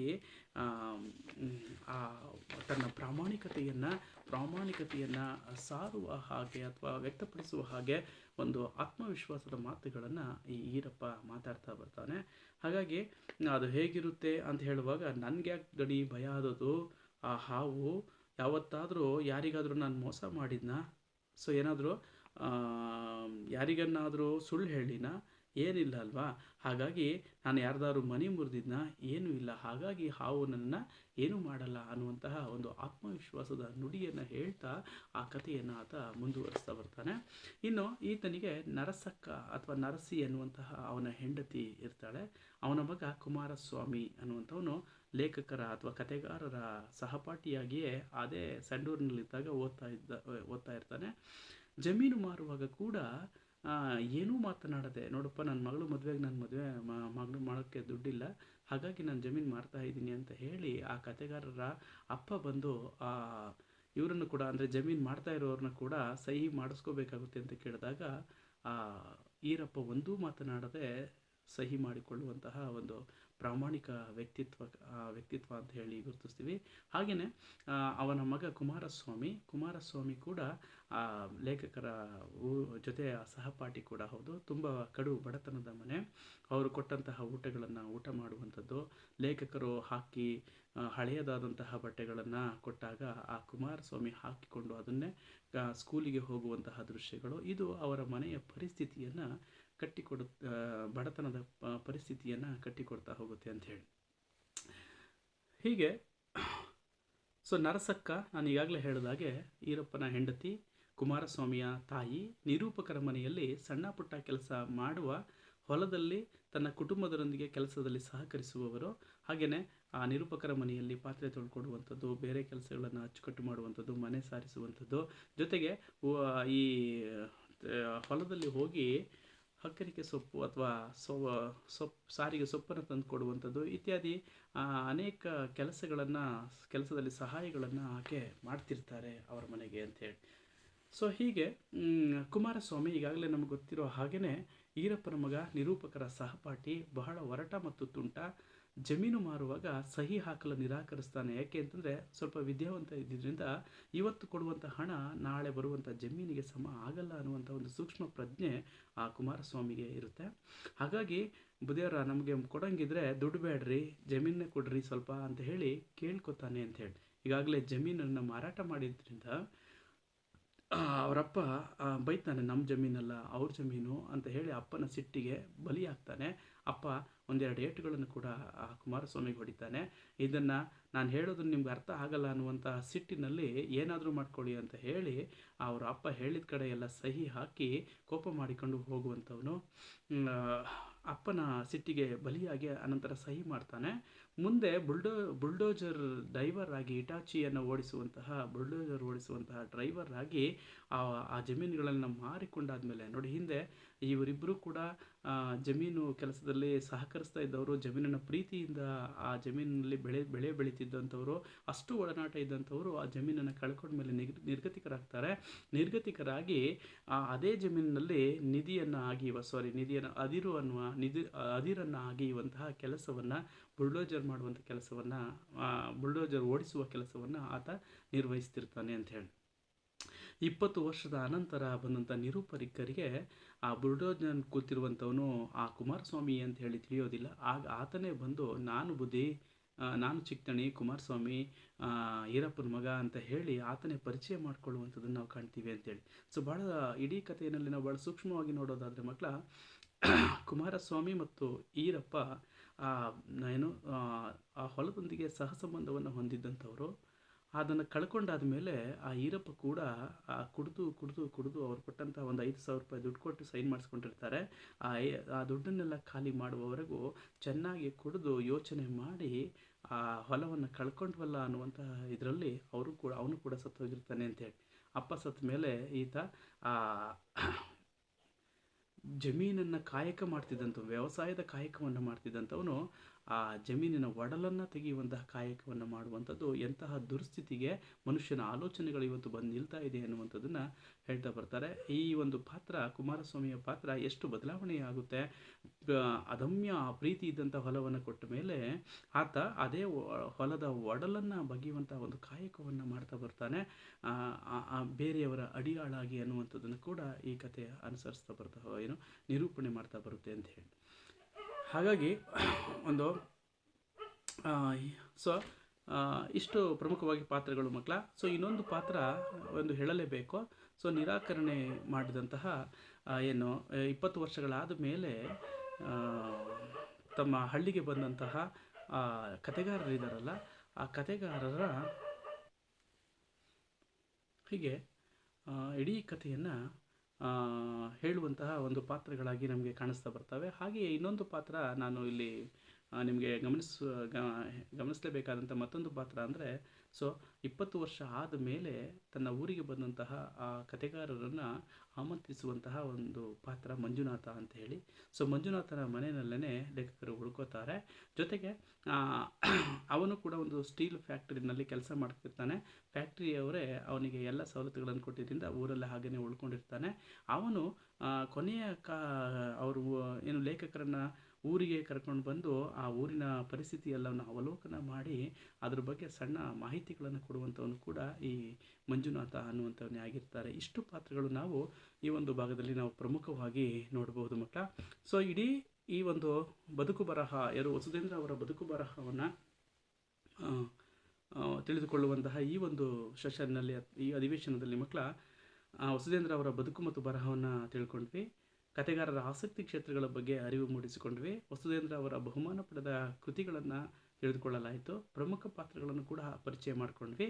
ಕಥೆಯ ಆಶಯವನ್ನು ಸಂಕ್ಷಿಪ್ತವಾಗಿ ಏನು ಬರುತ್ತೆ ಅನ್ನುವಂಥದ್ದನ್ನು ಪಾತ್ರಗಳ ಹಿನ್ನೆಲೆಯಲ್ಲಿ ನಾವು ಚರ್ಚೆ ಮಾಡಿದ್ದೀವಿ. ಸೊ ಈಗ ವಸ್ತುನಿಷ್ಠ ಪ್ರಶ್ನೆಗಳನ್ನು ನೋಡಿಬಿಡೋಣ ಮಕ್ಕಳ. ಮೊದಲನೇ ಪ್ರಶ್ನೆ, ವಸುಧೇಂದ್ರ ಅವರು ಡ್ಯಾಶ್ ಊರಿನಲ್ಲಿ ಜನಿಸಿದರು ಅಂಥೇಳಿ. ಸೊ 4 ವಸ್ತುನಿಷ್ಠ ಮಾದರಿಯ ಪ್ರಶ್ನೆಗೆ 4 ಆಯ್ಕೆಗಳಿದ್ದಾವೆ. ಅದರಲ್ಲಿ ಆ ಹೊಸಪೇಟೆ, ಆ ಬಳ್ಳಾರಿ, ಈ ಬೆಂಗಳೂರು, ಈ ಸಂಡೂರು ಅಂಥೇಳಿ. ವಸುಧೇಂದ್ರ ಅವರು ಹುಟ್ಟಿದ ಊರು ಬಳ್ಳಾರಿ ಜಿಲ್ಲೆಯ ಸಂಡೂರು ಅನ್ನುವಂಥದ್ದು. ಸೊ ಇಲ್ಲಿ ಈ ಅನ್ನೋದಿದೆಯಲ್ಲ, ಸಂಡೂರು ಅನ್ನುವಂಥದ್ದು, ಅದು ಸರಿಯಾದ ಉತ್ತರ. ನೀವು ಅದನ್ನು ಗುರುತಿಸಬೇಕು ಅಂಥೇಳಿ. ಹಾಗೆಯೇ ಎರಡನೇ ಪ್ರಶ್ನೆಯನ್ನು ನೋಡಿಬಿಡೋಣ. ವಸುಧೇಂದ್ರ ಅವರ ಚಿತ್ರಕಥೆ ಸಂಭಾಷಣೆ ಬರೆದ ಚಿತ್ರ, ವಸುಧೇಂದ್ರ ಅವರು ಚಿತ್ರಕಥೆ ಸಂಭಾಷಣೆ ಬರೆದಂಥ ಚಿತ್ರ ಯಾವುದು ಅಂತ ಹೇಳಿ ಪ್ರಶ್ನೆ ಕೇಳಿದ್ದಾರೆ. ಸೊ ಆ ಕೆಂಪು ಗಿಣಿ, ಆ ಅಮ್ಮ ನಮ್ಮಮ್ಮ ಅಂದರೆ ನನಗಿಷ್ಟ, ಈ ಹಂಪಿ ಎಕ್ಸ್ಪ್ರೆಸ್, ಈ ಮೋಹನ ಸ್ವಾಮಿ ಅಂಥೇಳಿ. ಸೊ ವಸುಧೇಂದ್ರ ಅವರು ಬರೆದಂತಹ ಚಿತ್ರಕಥೆ ಸಂಭಾಷಣೆ ಬರೆದಂತಹ ಅಥವಾ ಬರೆದು ಈಗ ಬರವಣಿಗೆಯನ್ನು ಮುಂದುವರಿಸ್ತಾ ಇರುವಂತಹ ಒಂದು ಚಿತ್ರ ಇದು ಅಂತ ಹೇಳ್ತಾರೆ. ಸೊ ಅದು ನಮ್ಮಮ್ಮ ಅಂದರೆ ನನಗಿಷ್ಟ. ಆಪ್ಷನ್ಸ್ ಆ ಇದೆಯಲ್ಲ ಎರಡನೇದು, ಅದನ್ನು ನೀವು ಇದರಲ್ಲಿ ಗುರುತಿಸಬೇಕು, ಅದು ಸರಿ ಉತ್ತರ ಅಂತ ಹೇಳಿ. ಹಾಗೆ ಮುಂದಿನ ಪ್ರಶ್ನೆಗೆ ಹೋಗಿಬಿಡೋಣ ಮಕ್ಕಳ. 7 ಹೆಡೆ ಸರ್ಪದ ಕತೆ ಹೇಳುತ್ತಿದ್ದವರು ಯಾರು ಅಂತ ಹೇಳಿ. ಆ ಬಂಡ್ರಿ ಮಾಸ್ತರ, ಆ ಅಮ್ಮ, ಈ ಕೆಂಪುಗಿಣಿ, ಈ ಈರಪ್ಪ ಅಂಥೇಳಿ. ಸೊ ಇವರಿಗೆ 7 ಹೆಡೆ ಸರ್ಪದ ಕಥೆಯನ್ನು ಹೇಳ್ತಿದ್ದುದು ಈರಪ್ಪ. ಅವರ ಮನೆಯಲ್ಲಿ ಅವರ ಜಮೀನನ್ನು ಗುತ್ತಿಗೆ ಪಡೆದಿದ್ದಂತಹ, ಅವ್ರ ಮನೆಯಲ್ಲಿ ಸಣ್ಣ ಪುಟ್ಟ ಕೆಲಸಗಳನ್ನು ಮಾಡಿದಂತಹ ಈರಪ್ಪ ಅಂಥೇಳಿ. ಸೊ 4ನೇ ಪ್ರಶ್ನೆಗೆ ಹೋಗೋಣ ಮಕ್ಕಳ. ಗುಮಸ್ತರಾಗಿದ್ದವರು ಡ್ಯಾಶ್, ಯಾರು ಗುಮಸ್ತರಾಗಿರ್ತಾರೆ ಅಂಥೇಳಿ. ಸೊ ಗುಮಸ್ತರಾಗಿದ್ದವರು ಕಥೆಗಾರರ ಅಪ್ಪ, ಕಥೆಗಾರರ ಅಮ್ಮ, ಕಥೆಗಾರರ ಅಕ್ಕ, ಕಥೆಗಾರರ ಗೆಳೆಯ. ಸೊ ಈ 4 ಆಯ್ಕೆಗಳನ್ನು ಕೊಟ್ಟಿದ್ದಾರೆ ಮಕ್ಕಳ. ಆ ಕಥೆಗಾರರ ಅಪ್ಪ, ಆ ಕಥೆಗಾರರ ಅಮ್ಮ, ಈ ಕಥೆಗಾರರ ಅಕ್ಕ, ಈ ಕಥೆಗಾರರ ಗೆಳೆಯ ಅಂಥೇಳಿ. ಸೊ ಇಲ್ಲಿ ಗುಮಸ್ತರಾಗಿದ್ದವರು ಪ್ರೈವೇಟ್ ಕಂಪ್ನಿಯಲ್ಲಿ ಗುಮಸ್ತರಾಗಿರ್ತಾರೆ, ಕಥೆಗಾರರ ಅಪ್ಪ ಅಂಥೇಳಿ. ಸೊ ಮೊದಲನೇ ಆಯ್ಕೆ ಇದೆಯಲ್ಲ ಅದನ್ನು ನೀವು ಸರಿ ಉತ್ತರವಾಗಿ ಗುರುತಿಸಬೇಕು ಅಂಥೇಳಿ. ಸೊ ಈಗ 4 ಪ್ರಶ್ನೆಗಳ ಸರಿ ಉತ್ತರಗಳನ್ನು ನೋಡಿಬಿಡೋಣ. ಮೊದಲನೇ ಪ್ರಶ್ನೆಗೆ ಈ ಸಂಡೂರು, ಎರಡನೇ ಪ್ರಶ್ನೆಗೆ ನಮ್ಮಮ್ಮ ಅಂದರೆ ನನಗಿಷ್ಟ ಚಿತ್ರಕಥೆ ಬರಿತಾ ಇರುವಂಥದ್ದು, ಸಂಡೂರು ಅವರು ಹುಟ್ಟಿದ ಊರು, ಈರಪ್ಪ ಒಂದು ಸರ್ಪದ ಕಥೆಯನ್ನು ಹೇಳ್ತಿದ್ದಂಥವನು, 7 ಸರ್ಪದ ಕಥೆಯನ್ನು ಹೇಳ್ತಿದ್ದಂಥವನು, ಯಾರು ಗುಮಸ್ತರಾಗಿರ್ತಾರೆ ಅಂದರೆ ಕಥೆಗಾರರ ಅಪ್ಪ ಅಂಥೇಳಿ. ಸೊ ಇಷ್ಟು ಪ್ರಶ್ನೆಗಳನ್ನು ನಾವು ಸರಿ ಉತ್ತರಗಳನ್ನು ನೋಡಿದ್ದೀವಿ ಮಕ್ಕಳ. ಮುಂದಿನ 2ನೇ ಸೆಷನ್ ವಸುಧೇಂದ್ರ ಅವರ ಕೆಂಪು ಗಿಣಿ ಕಥೆಯ 2ನೇ ಸೆಷನ್ನಲ್ಲಿ ನಾನು ನಿಮ್ಮನ್ನು ಭೇಟಿಯಾಗ್ತೀನಿ. ಅಲ್ಲಿವರೆಗೂ ಕೂಡ ನಮ್ಮೆಲ್ಲರಿಗೂ ನಮಸ್ಕಾರ, ಧನ್ಯವಾದಗಳೊಂದಿಗೆ. ರಾಮೇಗೌಡ, ಸಹಾಯಕ ಪ್ರಾಧ್ಯಾಪಕ, ಮಹಿಳಾ ಸರ್ಕಾರಿ ಪ್ರಥಮ ದರ್ಜೆ ಕಾಲೇಜು, ಹಾಸನ. ಎಲ್ಲರಿಗೂ ಕೂಡ ಪ್ರೀತಿಪೂರ್ವಕ ಧನ್ಯವಾದಗಳು.